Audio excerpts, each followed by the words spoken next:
নমস্কাৰ।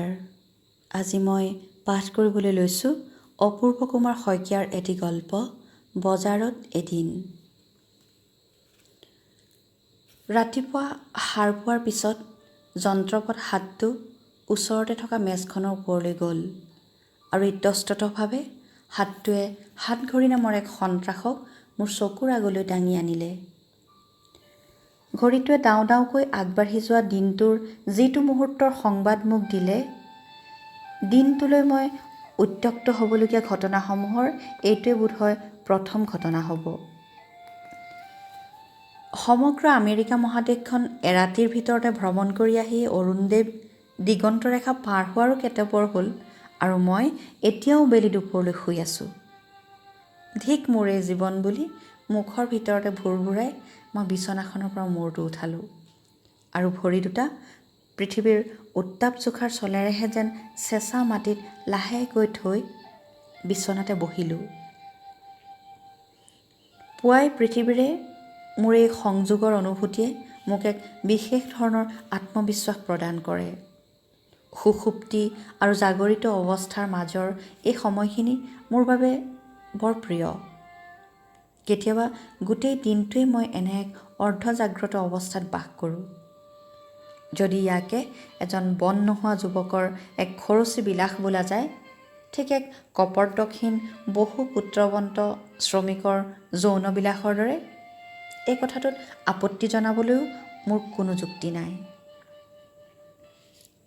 সেই শ্ৰমিকজনৰ দৰে ময়ো হয়তো এনেকৈ দুৰ্দান্ত জীৱনৰ পৰা মাজে সময়ে পলায়ন কৰিবৰ বাবে দুটামান গোপন পথ মজুত কৰি ৰাখিছোঁ, ঠিক যেন হেন্দালিৰ তলেৰে সোণগুইৰ বাট।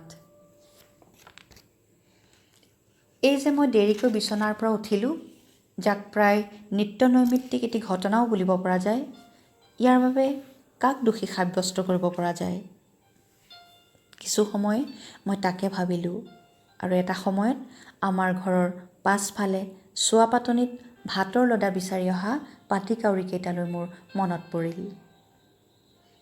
এৰা, এই কাউৰীজাকেও বোধহয় সময় জ্ঞান পাহৰিছে। সৰ্বত্ৰ বিয়পি পৰা চৰম অনীহা আৰু কৰ্তব্য জ্ঞানহীনতাই বোধহয় কাউৰীজকৰ মানসিকতাকো চুইছেগৈ। হাতত লাল চাহ একাপ আৰু মুড়ি এবাটি লৈ সোমাই অহা বৌতীৰ চকুলৈ নোচোৱাকৈ দিনটোৰ প্ৰথম প্ৰশ্নটো কৰিলোঁ। বৌতী, ৰাতিপুৱা কাউৰীৰ মাত দেখোন আজি নুশুনিলোঁ, কথাটোনো কি? বৌতীয়ে ভালকৈয়ে জানে প্ৰশ্নৰ এক নিৰীহ বেশভূষাৰে এইটো প্ৰকৃততে মোৰ অপৰাধৰ এক কাৰণ ব্যাখ্যাহে। তথাপি তেওঁ মোৰ ওচৰত এজনী থিৰ জোৰ আকৰিৰ ভাও জুৰিলে আৰু এটি মৃদু হাঁহিৰে মুখখন বিৰিঙাই ক'লে, কিয়? যোৱা বহাগ বিহুত বৰদৈচিলা মাকৰ ঘৰলৈ আহোঁতে যে শিল পৰিছিল, তেতিয়াই দেখোন অঞ্চলটোৰ সকলো কাউৰী মৰি সাজি শেষ হ'ল। কেৱল আজিয়েই নে? বহুদিন ধৰি দেখোন ময়ো ইহঁতৰ মাত শুনিবলৈ পোৱা নাই। কথাষাৰ কৈ বৌতীয়ে টেবুলত মোৰ ফালে পিঠি দি টিক টিক কৰি থকা ঘড়ীটোলৈ পেন্দুৱাকৈ চালে আৰু ভ্ৰুকুটি কৰাৰ দৰে ক'লে, এনেকৈ অনবৰতে টিক টিক কৰি থাকি তোমাৰ বাৰু ভাগৰ নালাগেনে? মই মনৰ কাণেৰে শুনিলোঁ। বেছ স্পষ্টকৈ ঘড়ীটোৱে যেন ভেঙুচালি কৰি বৌতীক কৈছে, তোমাৰ বুকুৰ সেই সৰু সজাটোত সোমাই অকণমানি কলিজাটোৱে যে সেই জন্মলগ্নৰে পৰা এই ভাতৃ বয়সলৈকে অকণো জিৰণি নোলোৱাকৈ ধপধপাই আছে, তাৰো বাৰু ভাগৰ লগা নাইনে? ভাগ্য ভাল বৌতীয়ে উত্তৰটো নুশুনিলে। বৌতীৰ স্বাস্থ্যৰ চিন্তা মনলৈ আহিলে মোৰ বুকুখন যেন এক অন্তৰ্ভেদী দুখে চেপি মোহাৰি আনে। বৌতীহীন পৃথিৱীখনৰ কথা চেতন মনেৰে ভাবিব নোৱাৰোঁ বাবেই বোধহয় সেই কাম ফেৰাৰ দায়িত্ব মোৰ অৱচেতনে আগ্ৰহেৰে গ্ৰহণ কৰে। সেয়েহে প্ৰায় একচান্দ্ৰ নিয়মিততাৰে ৰাতি মই সপোনত বৌতীৰ নিথৰ দেহ তুলসী তলত ধূপ ধূনা জ্বলাই শুৱাই থোৱা অৱস্থাত দেখি সপোনতে হিয়ালি জিয়ালিকৈ কান্দোঁ। আচৰিতজনক কথা, সপোনতে মই প্ৰায়ে সদায় যি মুহূৰ্তত গম পাই যাওঁ যে এইটো প্ৰকৃততে এটা দুঃস্বপ্নহে আছিল, মই এক অনিৰ্বচনীয় আনন্দত প্ৰাণ খুলি হাঁহোঁ আৰু এনেকৈ হাঁহি থকা অৱস্থাতেই মই সাধাৰণতে সাৰ পাই যাওঁ। কেইমাহমানৰ আগৰ পৰা বটিৰ বুকুখন বাওঁফালে মাজে সময়ে বিষায়। বিষৰ ঔষধ, অম্লপিত্তৰ ঔষধ খাই ভাল নোপোৱাৰ বাবে সিদিনা বটিক নি চহৰৰ ডাক্তৰৰ তাত পৰীক্ষা কৰাই আনিছোঁগৈ। ভালকৈ পৰীক্ষা কৰাৰ পিছত তেওঁহে সিদিনা নভবা নুশুনা অসুখ এটাৰ নাম ক'লে। বটিৰ হেনো কলিজাৰ অসুখ। ৰোগ চিনাক্তকৰণত ভুল হোৱাৰ কথা নাই, তথাপি বিভিন্ন ধৰণৰ পৰীক্ষা নিৰীক্ষা কৰি এটা স্পষ্ট বেমাৰৰ নাম উলিয়াই লোৱাটো ৰোগৰ চিকিৎসাৰ কাৰণে অতি প্ৰয়োজনীয় কথা। অত্যন্ত খৰচী কাৰবাৰ যদিও বটিৰ জীৱন মৰণৰ কথা। মই এই ক্ষেত্ৰত পিছ হুহুকিব নোৱাৰোঁ। দৰকাৰ হ'লে মাটি বাৰী গোটেইখিনি বেছি হ'লেও বটিৰ চিকিৎসা কৰাব লাগিব। অৱশ্যে ডাক্তৰে 2 মাহৰ পিছত কৰালেও হ'ব বুলি কৈছে। খবৰ কাগজখন হাতত লৈহে হতাশাৰে মনটো ভৰিল। ক'ৰবাত বোমা ফুটিছে, ক'ৰবাত হঠাতে হোৱা বৰষুণৰ ঢলে শ শ মানুহ উটুৱাই লৈ গৈছে। তাৰ মাজতে 2-এটা টুলুঙা খবৰ। তামোলপুৰত তামোল চোৰৰ ঘিটঘিটনি বাঢ়িছে। বিধানসভা সমষ্টি এটাৰ উপ নিৰ্বাচনক লৈ ৰাজনৈতিক দলসমূহৰ উথপ-থপ।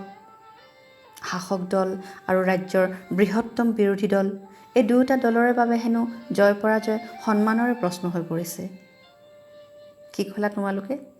লাখ লাখ বানাক্ৰান্ত ৰাইজে এসাঁজ পেট ভৰাই খাবলৈ পোৱা নাই, এই কথাটো তোমালোকৰ বাবে সন্মানৰ প্ৰশ্ন হৈ নপৰে?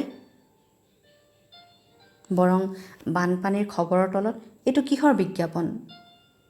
হীৰাহে সদা কে লিয়ে। এৰা, হীৰা এটুকুৰা কেনেবাকৈ গোটাব পাৰিলে সি চিৰদিনৰ বাবে এটি সম্পত্তি হ'ব। পিছে হীৰা এটুকুৰা গোটোৱাটো ইমান সহজ কথা নে? আন কথাত নিশ্চয়তা নাথাকিলেও বিশেষ কেইটামান ঘটনা যে মোৰ জীৱনত কাহানিও নঘটিব সেই সম্পৰ্কে মই নিশ্চিত। কিন্তু এইবাবে মোৰ কোনো আফচোচো নাই। মোৰ মূৰৰ ওপৰেদি বিম্বাসৱদে পশ্চিমৰ ফালে চেকুৰা আকাশী যানখনত মই যে কাহানিও উঠিব নোৱাৰিম সেই কথাত কোনো সন্দেহ নাই। এয়া পচন্দৰ অনধিকাৰৰ কথা। মনৰ এনে স্বচ্ছন্দতা মোৰ বাবে নহয়, এয়া মোৰ বাবে নীলগৰ তৰা। এইখন কাকতৰে বিজ্ঞাপনত দিয়া মতে ৯৫% বিশুদ্ধ প্লেটিনামৰ মতা মানুহে পিন্ধা চেইন এডালো মোৰ কাহানিও পিন্ধা হৈ নুঠিব। হায়দৰাবাদৰ বিশ্ববিখ্যাত অমৃতা কেচল নামৰ হোটেলখনৰ বাদশ্বাহী কোঠাত থাকি এদিনৰ বাবে বাদশ্বাহ হোৱাৰ বিলাস মোৰ বাবে সদায় ফেণ্টাচি হৈ ৰ'ব। লন টেনিছ বোলা খেলটো মই কাহানিও শিকিব নোৱাৰিম, কাৰণ সেই খেলৰ ৰেকেট এখনৰ দামী হেনো 1000তকৈও বেছি। বেলেগৰ ৰেকেটেৰে খেল শিকাটো মোৰ নিয়মৰ বাহিৰৰ কথা।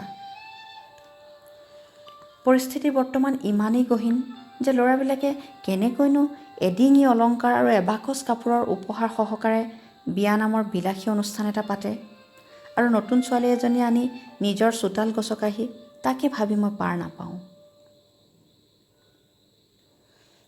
চোতালত ঘূৰি থকা লাটুমটোৰ দৰে বটিয়ে অনবৰতে দৌৰি ঢাপৰি কাম কৰি থকা দেখিলে মোৰ বুকুখন বিষাই উঠে। আমোদজনক কথা, কেতিয়াবা মই মানুহজনীক অলপ সহায় কৰি দিব খুজিলেও তেওঁ মৃদুভাৱে ধমক দি উঠে। থ এইবিলাক মাইকী মানুহৰ কাম, তই ৱাদিহ নাপাবি। কোনোপধ্যেই মই বটিক বুজাব নোৱাৰোঁ যে কামৰ সেই পুৰাতন শ্ৰেণীবিভাজন এতিয়া অচল। এতিয়া কামৰ লিংগমুক্তি ঘটিছে। মহিলা পাইলট হৈছে, মতা মানুহ গৈ CRPৰ কেম্পত ৰান্ধনি হৈছে। নাই, অবুজনক বুজোৱা ঢেৰুৱা ঠাৰি সিজোৱাৰ দৰে কথা। তাতে ইচ্ছাকৃতভাৱে অবুজন হ'লেতো কথাই নাই। সমাজখনে এতিয়া যে মোক গা গাড়ী ডাঙৰ ডেকা ল'ৰা বুলি পৰিচয় এটা দিয়ে, সেয়া মোৰ অসন্তোষৰ কাৰণো। এনে পাহোৱাল ডেকা এটাই ঘৰতে বহি বুঢ়ী মাতৃৰ হাতৰ ভাত, পিঠা-পনা আৰু সান্দহ গুড়িৰ জুতি লৈ ফুৰাটো দেখিবলৈ অশুৱনি। পিছে প্ৰকৃত অৰ্থতে মোৰ কৰিবলৈ একো কাম নাথাকে। খেতিৰ মাটি এহালিচা আছে যদিও বলধৰ অভাৱতে মই তাত হাল জুৰিবগৈ নোৱাৰোঁ। মাটিখিনি আধিয়াৰৰ হাতত নিদি সেই চিতা মাটিৰ কাৰণে বলধ এহাল পোহাটোও হ'ব এক ধৰণৰ চৰম মূঢ়তা। গেলামালৰ দোকান এখন দিবলৈকো এতিয়া গাঁৱৰ প্ৰায় 2টা পদূলিৰ মূৰে মূৰে একোখনকৈ দোকান, নিয়মীয়া গ্ৰাহকৰ নামত 3টামানকৈ পৰিয়াল। মূলধন বুলিবলৈও নাই। গৃহ শিক্ষকতায়ো এই অঞ্চলত পেছাগত চৰিত্ৰ পাবলৈ বাকী। মৃত দেউতাই সৰু চাকৰি এটা কৰিছিল বাবে আমি দুটা বাচিলোঁ। মাহেকৰ মূৰত বৌতিয়ে পোৱা পেঞ্চনৰ টকাকেইটালৈ আমি দুটা গোটেই মাহটো অপেক্ষা কৰি থাকোঁ। কিন্তু এইকেইটা টকাৰে পেটটো ভৰাই ৰাখিব পাৰি যদিও ইটৰ জীৱন, কোনো মহত্বৰ কামৰ অৱকাশ নাথাকে। কেতিয়াবা ভাবোঁ মই ডাঙৰ হোৱাটোৱেই ভুল হ'ল। এজোপা বনচাই গছৰ দৰে কৃত্ৰিমভাৱে সৰু হৈ থাকিব পৰা হ'লে। কেঁচা ভেটিৰ ধূলিৰ মাজৰ পৰা মুখেৰে উকি দি বালি পৰুৱা উলিয়াই অনা মোৰ সৰুকালৰ দিনবোৰলৈ মাজে মাজে মনত পৰে। কেনে এক নিৰ্দোষ ধেমালি। কেনেকৈ যে পুচ্ছখণ্ড আগফাললৈ দি বালি পৰুৱাকেইটা এক ছন্দোবদ্ধ গতিৰে বাহিৰলৈ ওলাই আহে। মুকলি পৃথিৱীৰ চকু চাট মাৰি ধৰা পোহৰলৈ সিহঁতৰ ভয় লাগে, নে এক দীঘলীয়া উকিয়ে সিহঁতলৈ এক বিপদৰ সম্ভাৱনা কঢ়িয়াই আনে বাবে অনিচ্ছা সত্ত্বেও সিহঁতে এক নিৰাপদ অৱস্থানৰ পৰা পোহৰৰ মেলালৈ এক ইতস্তত যাত্ৰা কৰে। মোৰ ভাৱ হয়, এখন দুৰন্ত গতিশীল আধুনিক পৃথিৱীলৈ মোৰ এই গাঁৱলীয়া নিৰাপত্তাৰ বেহু অতিক্ৰমী কৰা যাত্ৰাও এই বালি পৰুৱাটোৰ যাত্ৰাৰ দৰেই। চকুত ছাট মৰা পোহৰলৈ মই এক প্ৰচণ্ড ভয় আৰু শংকাৰে চাওঁ। কিছুমান কাম মই নিয়ম মাফিক কৰোঁ। খবৰ কাগজৰ 2য় পৃষ্ঠাটো আজিকালি মই এক নিস্পৃহ ভাৱ লৈয়ে পঢ়োঁ। এনে এটা সময় আছিল যেতিয়া চাকৰিৰ বিজ্ঞাপনবোৰৰ দাড়ি কমা পৰ্যন্ত মই মনোযোগেৰে পঢ়িছিলোঁ আৰু সেইমতে আবেদনো কৰিছিলোঁ। বছৰ চেৰেকৰ তিক্ততাৰ পাছত এতিয়া মোৰ এই সাক্ষাৎকাৰ নামৰ ভেকু ভাওনাসমূহৰ প্ৰতি চৰম অনাস্থা। পিছে মই পঢ়ি থকা অসমীয়া দৈনিক কাকতখনৰ 2য় পৃষ্ঠাত এইটো দেখোন এটা বেলেগ ধৰণৰ বিজ্ঞাপন ওলাইছে। 30 বছৰ তলৰ সুন্দৰ সুঠাম নিৰোগী যুৱকক মহানগৰীৰ প্ৰতিষ্ঠিত ব্যক্তিগত খণ্ডৰ প্ৰসূতি চিকিৎসালয় এখনে বিচাৰিছে। বিজ্ঞাপনটো চুটি, মাহে দৰমহা 4,000 টকা, দিনৰ ভাগত খোৱা বোৱা বিনামূল্যে, চিকিৎসালয় চৌহদতে বাস কৰাটো বাধ্যতামূলক নহয়, কেৱল প্ৰয়োজন সাপেক্ষে মাজে সময় কৰ্তব্যলৈ আহিলেই হ'ব জাতীয় অৰ্থ বুজোৱা বিজ্ঞাপনটো পঢ়ি মই কিছু সময় টভক মাৰি ৰ'লোঁ। বিজ্ঞাপনটোত লেখা আছে এইটো হেনো বীৰ্যদাতাৰ চাকৰি। মাহেকত 4,000 টকা দেখোন একো বেয়া কথা নহয় মোৰ বাবে। পিছে মোৰ বয়স 29 হ'লেই। এইটো চাকৰিৰ বাবে মোৰ বয়স উকলিবৰে হ'ল। অৱশ্যে চেষ্টা কৰি চোৱাত আপত্তি কিহৰ? কথাটো আকৌ এবাৰ ভাবি চালোঁ, লাজো লাগিল। এইবিলাক কথা যাকে তাকে ক'বও নোৱাৰি। পৰামৰ্শ লোৱাটো পিছৰ কথা। এঘৰৰ পাটনাত এঘৰৰ জৰীৰ দৰে বিভিন্ন উৎসৰ পৰা গোটোৱা খণ্ডিত জ্ঞানেৰে মই যিখিনি কথা বুজিছোঁ তাৰ সাৰমৰ্ম হ'ল এইখন পৃথিৱীত হেনো প্ৰায় 10% দম্পতীয়ে সন্তান জন্ম দিবলৈ অক্ষম। তাৰে আকৌ 1/3 সন্তানহীনতাৰ বাবে দায়ী পুৰুষজনৰ বীৰ্য। গতিকে সন্তানহীনতাৰ এই তথাকথিত অভিশাপৰ পৰা মুক্তি পাবলৈ হ'লে তেওঁলোকে এজন বীৰ্যদাতাৰ সহায় ল'বই লাগিব। তাৰ বাবে সুন্দৰ সুঠাম বীৰ্যদাতা এজন হাততে পাব লাগিব।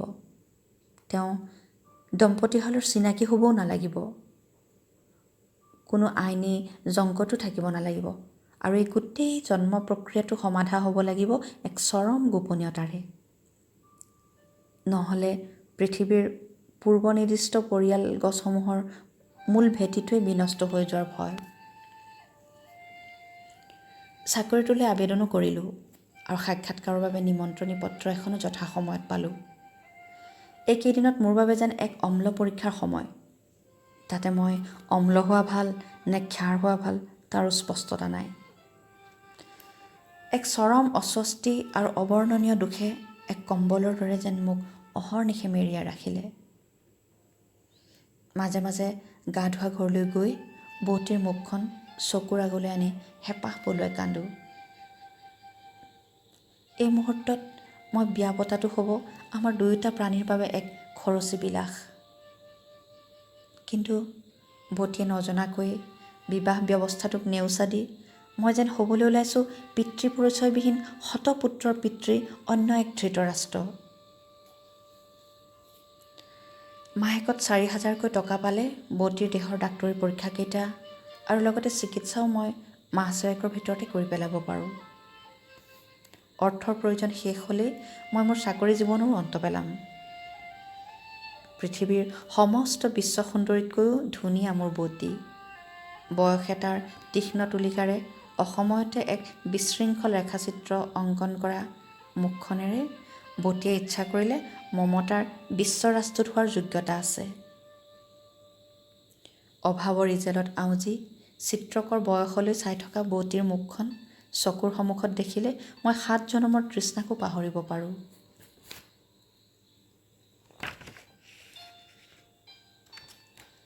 সাক্ষাৎকাৰত 15টামান ডেকা ল'ৰাক দেখিলোঁ। চিকিৎসালয়খনৰ বিভাগীয় সঞ্চালকৰ কোঠাৰ সন্মুখত দুখনমান বেঞ্চিত আটাইকেইজন বহি আছে। বেছিভাগৰে মুখত হাঁহি নাই, এক সসংকোচ অৱস্থিতি। প্ৰায় প্ৰত্যেকৰে হাতত একোটাকৈ প্ৰমাণপত্ৰৰ ফাইল। ময়ো আনিছোঁ প্ৰমাণপত্ৰৰ টোপোলা এটা। জীৱনটোৰ সকলো পৰীক্ষাতে মই 2য় বিভাগত উত্তীৰ্ণ হৈ আহিছোঁ। হয়তো আৰু অলপ জোৰ দিয়া হ'লে প্ৰথমলৈও উঠিলোহেঁতেন। বিভিন্ন কাৰকৰ বাবে সেই মোক্ষম জোৰটো আৰু দিয়া হৈ নুঠিলগৈ। কিজানি মই মানুহজনেই এজন 2য় শ্ৰেণীৰ মানুহ। আজিৰ দিনত প্ৰথম স্তৰৰ মানুহৰে নাজল নাথল অৱস্থা। ল'ৰাহঁতৰ মিছিলটোৰ একেবাৰে শেষৰ ফালে থকা হ'লেও ঠিকেই আছিল। কোনেও গম নোপোৱাকৈ সন্তৰ্পণে মিছিল এৰি পলাব পাৰিলোহেঁতেন। গুণ্ডা বদমাছ হ'লোহেঁতেন। মনৰ সুচিতা নাইকিয়া হৈ গ'লেও ঘৰখনক অন্ততঃ ঋদ্ধিৰে নদন বদন কৰিব পাৰিলোহেঁতেন। সাক্ষাৎকাৰৰ বাবে অহা মোৰ ওচৰতে বহি থকা ডেকাজনলৈ চালোঁ। বিমৰিশ হৈ থকা নাই। মুখত এক দাম্ভিক আত্মবিশ্বাস, এটি প্ৰচণ্ড হাঁহিয়ে যেন অহা যোৱা কৰি আছে ওঠৰ মাংসপেশীৰ মাজেৰে। সুঠাম দেহৰ ল'ৰাটোৰ ওঁঠ দুটা কেৱল মটিয়া। বোধহয় অত্যধিক চিগাৰেট সেৱনৰ কৌশল। দেহ আৰু মনত কোনো আৰ্থিক দৈন্যৰ চাপ নাই ল'ৰাটোৰ। এইটো চাকৰিৰ বাবে সি অহাটো একেবাৰে অনুচিত আছিল। তথাপি সি আহিছে আৰু এই ক্ষেত্ৰত তাক বাৰণ কৰিবও নোৱাৰি। ভাবিলোঁ তাকে মাত এষাৰ দিওঁ। মই এনে এক নিৰ্লিপ্তি আৰু বুদ্ধিময়তাৰে এটি প্ৰশ্ন বতাহৰ মাজলৈ নিক্ষেপ কৰি পঠালোঁ যাতে প্ৰশ্নটো কেৱল মোৰ 10 বছৰীয়া ডেকাজনে শুনা পায় আৰু উত্তৰ এটা দিব নোৱাৰালৈকে যেন তাৰ মনটো অস্বস্তিময় হৈ থাকে। প্ৰত্যক্ষভাৱে বাৰ্তালাপ আৰম্ভ কৰাৰ বাবে কিছু মানসিক বাধা থাকিলে মই সাধাৰণতে এই কৌশলটো ব্যৱহাৰ কৰোঁ। বেলি দুপৰ হ'লহি, কেতিয়াকৈ বা আৰম্ভ হয় ইণ্টাৰভিউ? 11 বজাত পুৱাকৈ মাতিছিল, এতিয়া 12 বাজিবৰ হ'ল। আজিকালি মানুহৰ একেবাৰে সময় জ্ঞান নাই, ল'ৰাজনে খঙেৰে ক'লে। ৰাঘৱৰালী জালত পৰিল। এতিয়া প্ৰত্যক্ষভাৱে কথা পতাৰ পৰিৱেশ। আপোনাৰ ঘৰ ইয়াতে যেন পাওঁ। মই সুধিলোঁ। মোৰ ঘৰ ইয়াত নহয়, উজনি অসমতহে। 2 বছৰমান আগৰে পৰা মই ইয়াৰে ইঞ্জিনিয়াৰিং ইনষ্টিটিউট এটাত AMI পঢ়ি আছোঁ। চাকৰিটো কৰিলেও মোৰ পঢ়া শুনাত ব্যাঘাত নজন্মে। বুঢ়া অইলৰ ডাঙৰ অফিচাৰ। পিছে এতিয়া মানুহজনে লাহে লাহে হাতৰ মুঠিটো টান কৰি আনিছে। পকেট মানি এবছৰ আগতে যিমান আছিল আজি এবছৰ পিছতো একেই ৰাখিছে। ইফালে এই বছৰত পেট্ৰলৰ দাম 40 টকাৰ পৰা বাঢ়ি 45 টকা হ'ল। প্ৰতি বছৰে বাজেটৰ সময়ত চৰকাৰৰ চিগাৰেটৰ দামটোলৈহে যেন মনত পৰে, ঘাটি কমাবৰ বাবে। উফ, চাকৰিটো হ'লেই যেন মই বাচিলোঁ। ল'ৰাজনে বেলবেলাই কথা কৈয়ে থাকিলহেঁতেন, পিছে ক'ৰবাৰ পৰা ধুনীয়া সপ্ৰতিভ ছোৱালী এজনী আহি হঠাতে প্ৰক্ৰিয়াটোৰ জটি পেলালে। হস্পিটেলৰ কিমান জেগাত যে তোমাক হাবাথুৰি খাই বিচাৰিলোঁ, তুমি আহি ইয়াত বহি আছাহি। ইমান সময় মই তোমাৰ ইণ্টাৰভিউ শেষ হৈ যোৱা বুলিয়ে ভাবিছিলোঁ। পিছে ভালকৈ খাই বৈ ছুপাৰমেন এটা হৈ আহিছানে নাই? নহ'লে তোমাৰ চাকৰি নাছিল।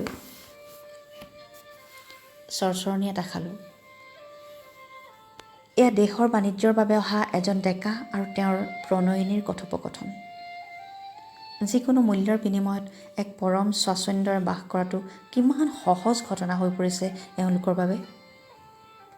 এইখন নিৰন্তৰ গতিশীল পৃথিৱীৰ অধিবাসী বোধহয় এনে হোৱাই উচিত। অনুভূতিপ্ৰৱণ মূৰ্খ হ'লেচোন পেট নভৰে। বঢ়াৰ পো মনটো খামিদাঠ কৰা, নহ'লে কাম নিসিজিব বুলি মোৰ অন্তৰাত্মাই মোক হুমকি দিলে, আৰু সেই নিৰ্দেশটো কায়-মনোবাক্যে মানি ল'ব পৰা যায় নে নাযায় তাৰে এক মানসিক পাটিগণিতত মই ব্যস্ত হৈ পৰিলোঁ। এটা সময়ত মোক ভিতৰলৈ মতা হ'ল। সাক্ষাৎকাৰৰ প্ৰথম চোৱাত মোৰ দেহৰ হেনো বিতং পৰীক্ষা হ'ব। উধাটো খাই মোৰ ফালে অহা বগা হলৌ চোলা পিন্ধা চিকিৎসকৰ দৰে মানুহ এজনে কথাটো ক'লে আৰু সোনকালে মানসিকভাৱে সাজু হ'বলৈ অনুৰোধ কৰিলে। ৰক্তচাপৰ পৰীক্ষা, দেহত তেজৰ পৰিমাণ ঠিকেই আছেনে নাই তাৰ পৰীক্ষা, তেজত শৰ্কৰাৰ পৰিমাণৰ পৰীক্ষা, হেপাটাইটিছ বি আৰু এইডছ জাতীয় ভয়ংকৰ ৰোগে মোৰ শৰীৰত মনে মনে বাহ লৈ আছে নেকি সেই সম্পৰ্কীয় পৰীক্ষা, বুকুৰ এখন ৰঞ্জন ৰশ্মিৰ ফটো, কলিজাৰ ধপধপনিবোৰৰ গ্ৰাফীয় পৰীক্ষা আৰু কত কি। মোক ওজন জোখা যন্ত্ৰটোৰ ওপৰত উঠাই পুৰুষ ধাত্ৰী এজনে জুখি থাকোঁতে মোৰ খিলখিলকৈ হাঁহি উঠি গ'ল। মোৰ নিজকে ইলেক্ট্ৰনিক ওজন জোখা যন্ত্ৰত উঠোৱা মতা কুকুৰাটো যেন বোধ হ'ল। ভাল দামৰ প্ৰতিশ্ৰুতি দিয়া এটা গধুৰ কুকুৰাহে যেন। পুৰুষ ধাত্ৰীজনে মোলৈ এক সন্তুষ্টিৰ দৃষ্টিৰে চালে আৰু মই কিছু প্ৰশ্ৰয় পাব পৰাকৈ হাঁহিলে। ধকধকীয়া বগা পোছাকযোৰেৰে মানুহজন বেয়া লগা নাই, কিন্তু ধাত্ৰী হিচাপে তেওঁক আন্তৰিকতাৰে স্বীকাৰ কৰি ল'বলৈ কিছু সময়ৰ বোধহয় দৰকাৰ হ'ব। হঠাতে তেওঁক লৈ মোৰ এটি ৰগৰ কৰিবলৈ মন গ'ল আৰু তেওঁৰ পৰা অনুমতি বিচাৰিলোঁ। আপোনাক লৈ মই এটি কৌতুক কৰোঁ, আপুনি বেয়া পাব নেকি? নাপাওঁহে, বৰঞ্চ এইটোতো মোৰ বাবে বৰ মজাৰ কথা হ'ব। শিপিনী আৰু ৰোৱনী শব্দৰ লগত ধাত্ৰী শব্দৰ যে আমাৰ ভাষাত কোনো গ্ৰহণযোগ্য পুংলিংগ নাই, সেই কথাটোক লৈ আপুনি অসন্তুষ্ট নহয়নে? পুৰুষ ধাত্ৰীজনে এটি অবুজনৰ হাঁহি মাৰিলে আৰু নিজৰ অজ্ঞতা আৰু দৰিদ্ৰ ৰসবোধ মোৰ ওচৰত ফাদিল হৈ পৰা আগতেই মোৰ ওচৰৰ পৰা আঁতৰি যোৱাটো উচিত বোধ কৰিলে। কাৰ্যতঃ মই পুনৰ অকলশৰীয়া হৈ পৰিলোঁ আৰু পূৰ্বৰ দিহামতে কাষৰ কোঠাটোলৈ অকলেই সোমাই গ'লোঁ। সেই কোঠাটোত মোক লৈ যে কি কি পৰীক্ষা নিৰীক্ষা চলিল। মোৰ উৎপাদিকা শক্তিৰ মিলিলিটাৰৰ জোখত হিচাপ লোৱা হ'ল। তাৰ ভিতৰত সন্তৰণব্যস্ত কিমান শতাংশ অনুজীৱৰ এক লুংলুঙীয়া আৰু পিছল পথৰ বিপদসংকুল যাত্ৰা সমাপ্ত কৰিবলৈ সক্ষমতা আছে তাৰ বিচাৰ। যাত্ৰা সমাপ্তিৰ পিছতো এতিয়া অকণমানি জৈৱিক গোলকৰ দেৱাল ভাঙি ভিতৰত ঘৰ বান্ধিবলৈ সক্ষম হ'ব পৰাকৈ সিহঁতৰ ভিতৰত প্ৰচণ্ড শক্তি আছেনে নাই তাৰ বিচাৰ। ইত্যাদি বিভিন্ন সম্ভাৱ্য শক্তিৰ পৰীক্ষা চলিল আৰু এটা সময়ত মোক জানিবলৈ দিয়া হ'ল যে প্ৰথম পৰ্যায়ৰ পৰীক্ষাত মই উত্তীৰ্ণ হৈছোঁ। আচৰিত কথা, মই উত্তীৰ্ণ হোৱা খবৰটো শুনি মোৰ এক অদ্ভুত ধৰণৰ আনুভূতিক অভিজ্ঞতা হ'ল। কোনো ধৰণৰ শিথিল মানদণ্ডেৰেও ইয়াক ভাল লগা বুলিব নোৱাৰি, বৰঞ্চ এক অনিৰ্বচনীয় দুখে যেন মোৰ মনৰ ভিতৰৰ সমস্ত ৰং নিমিষতে ধুৱাই লৈ গ'ল। দ্বিতীয় পৰ্যায়ৰ পৰীক্ষাৰ আগতে কিছু সময় চাহপানী খোৱাৰ বাবে ৰখা হৈছে। কেণ্টিনৰ ওচৰতে মুকিব বোলা ল'ৰাটোক পালোঁ। তাৰ লগত মোৰ বহুদিনৰ পুৰণা চিনাকি, সিও সাক্ষাৎকাৰলৈ আহিছে। আন বহুতো কথাৰ লগতে প্ৰথম পৰ্যায়ৰ পৰীক্ষাৰ কথাও ওলাল। সি তাৰ ৰক্তচাপ জোখা পৰীক্ষাটোৰ বাহিৰে আন একো পৰীক্ষা হোৱা নাই বুলি মোক জনালে। আনকি তাক ইতিমধ্যে তাৰ আন পৰীক্ষাসমূহৰ কোনো দৰকাৰ নাই বুলিও চিকিৎসালয়ৰ তৰফৰ পৰা জনাই দিয়া হৈছে। মনলৈ সন্দেহৰ ভাৱ আহিল। প্ৰকৃত ঘটনাটোনো কি? অথনি লগ পোৱা বগা হুলৌ চোলা পিন্ধা চিকিৎসকজনকে কথাটো সোধা যাওক নেকি? কি সুধিলে? মুকিব বোলা ল'ৰাটোৰ কথা। তাৰ ধৰ্মৰ বাবে ঠিক নহয়, গোলমাল হ'ল তাৰ গাৰ সেই কেঁতুৰ ক'লা ৰংটোৰ বাবেহে। ধৰ্মৰ কথাটো বাৰু উজ্জ্বল হৈয়ে থাকিব, কিন্তু তাৰ গাৰ ৰংটো সেইটো আৰু লুকুৱাই ৰাখিব পৰা কথা হৈ থাকিবনে? আপুনিয়ে কওকচোন, কোনজনী মাতৃয়ে বাৰু নিজৰ সদ্যজাত সন্তানটি ঘোৰ কৃষ্ণবৰ্ণীয় হোৱাটো বিচাৰে? আমাৰ ইয়ালৈ লাখ টকা ভাঙি চিকিৎসা বিচাৰি অহা মহিলাসকলৰ মনৰ সন্তুষ্টিহে আমাৰ বাবে প্ৰথম অগ্ৰাধিকাৰৰ কথা। নে কি কয় আপুনি? মই ল'ৰাজনক বহুদিনৰ পৰা জানো। কৃষ্ণবৰ্ণীয় হ'লেও তাৰ মাথাটো ভাল। চোকা বুদ্ধিবৃত্তিৰ ল'ৰা সি। বুদ্ধিবৃত্তি, চাতুৰ্য এইবিলাক বহু পিছৰ পৰ্যায়ৰ কথা। আজিকালি আধুনিক মানুহে বিচাৰে এক তাৎক্ষণিক ৰিজাল্ট। আমাৰ চিকিৎসালয়ৰ পৰা ঘৰলৈ উভতি যোৱা সকলো মাতৃকে আমি হাঁহিমুখীয়াকৈ যোৱাটো বিচাৰোঁ। পিছৰ কথা পিছত। 20 বছৰৰ পিছত সি বা তাই এটি মানৱ সম্পদেই হয় নে এটি মানুহ নামৰ আপদেই হয়, সেয়া আমাৰ বিচাৰ্য নহয়। বেছ কথা ডাঙৰীয়া, এতিয়াহে মই বুজিলোঁ আপোনালোকৰ ব্যৱসায়িক সফলতাৰ ৰহস্য বুলি। মই মুখৰ ভিতৰতে ভুৰ ভৰালোঁ আৰু মানুহজনৰ ওচৰৰ পৰা উভতি আগৰ জেগালৈ আহিলোঁ। প্ৰথম খণ্ডত অকৃতকাৰ্য হৈ মুকিব গৈছেগৈ। আমি পাছোতামান বাছনিত ৰৈছোঁগৈ। অথনিৰ সপ্ৰতিভ ল'ৰাটোও আমাৰ মাজত আছে। আৰ চকুৰে আটাইকেইজনলৈ চালোঁ। কাৰো মানসিক অৱস্থাটো বুজাৰ সাধ্য নাই। বিভিন্ন ধৰণৰ অনুভূতিৰে শৰবিদ্ধ হৈ যেন তিনিজনমান অচল। বাপেকে পকেট মানি কমাই দিয়া বুলি অভিযোগ কৰা ল'ৰাজনে এটা শীতল পানীয়ৰ বটল খুলিছে। ষ্ট্ৰ' বোলা নলীডালৰ সহায় সি লোৱা নাই। বটলৰ পৰাই সি পানীয়খিনি ওপৰমুৱাকৈ থকা মেলা মুখত বাকি দিছে। বোধহয় আহাৰ্যৰ ৰেচনিং ব্যৱস্থাটোত সি বিশ্বাসী নহয়। কম সময়ত বেছি বস্তু সি গলাৰ্ধকৰণ কৰিব খোজে। অথনিৰ চটবটীয়া ছোৱালীজনীও বৰ্তমান নাই। ল'ৰাজনক শুভেচ্ছা জনাই তাই হয়তো গৈছেগৈ। হঠাতে কিয় জানো মোৰ মৌচুমীলৈ মনত পৰিছে। পৃথিৱীৰ সমস্ত ছোৱালীৰ প্ৰতিনিধি হৈ তাইনো মোৰ ওচৰলৈ কিয় এই অসময়ত ঢপলি আহিছে, কথাটো ময়ো ভালকৈ টং কৰিব পৰা নাই। তাইৰনো মোৰ ওচৰত এনে কি কথাটো ক'বলগীয়া আছে? এইখন পৃথিৱীত বহুতো ক'বলগীয়া কথা ঠিক সময়ত এখন সঠিক আগ্ৰহী কাণৰ ওচৰত বিভিন্ন কাৰণত কোৱাটো হৈ নুঠেগৈ। বহুতো ক'ব নলগীয়া কথাহে অনাগ্ৰহী শ্ৰোতাৰ কাণৰ ওচৰে পাজৰে পাইচাৰি কৰি ফুৰা দেখা যায়। পিছে মই অনাগ্ৰহী শ্ৰোতা নে তাইহে অপটু বক্তা? খং উঠিলে মই লিখা কবিতা 10টামান শুনাই দিন দুপৰতে শুৱাই থৈ দিম বুলি মৌচুমীয়ে সিদিনা কৈছিল মোক।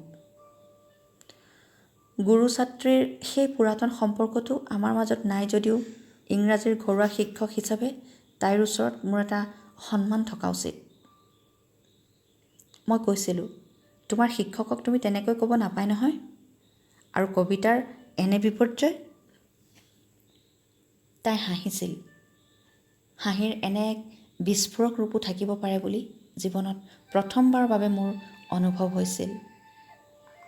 হাঁহি থকাৰ মাজতে উশাহ হ'লে মাতৰ উচ্চতা কিছু নমাই মোৰ ওচৰলৈ আহি তাই কৈছিল, জাগি থাকিলেও শুই থকাৰ দৰে থকাতকৈ একেবাৰে লালকাল টোপনিত পৰা ভাল।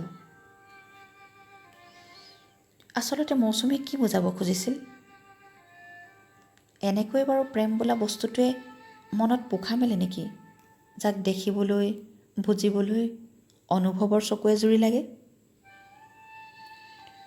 মোক ওচৰতে শুৱাই থ'ব পাৰিলে মৌচুমীৰ কি লাভ হয়?